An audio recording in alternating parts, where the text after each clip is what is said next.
Pse urrej kaq shumë depresionin?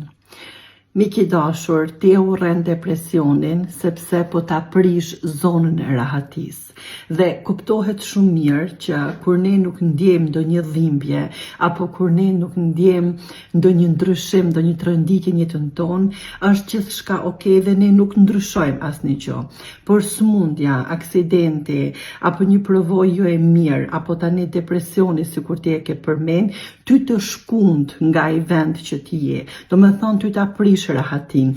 Dhe nëse neve nuk na prishet rahatia sikur njerëz, ne nuk ndryshojmë asnjë gjë.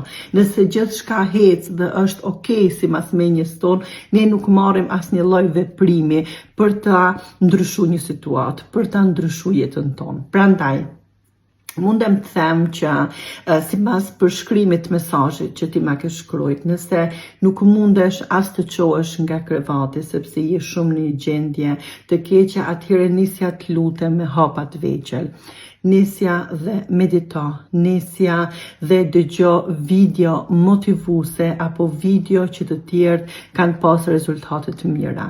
Nuk po them tani që të rrish gjithë kohës në Instagram dhe të shohësh vetëm video se çfarë jetese po e bën dikush tjetër, se askush nuk është ashtu 100% në jetën e përditshme, në jetën reale që ne të gjithë e kemi.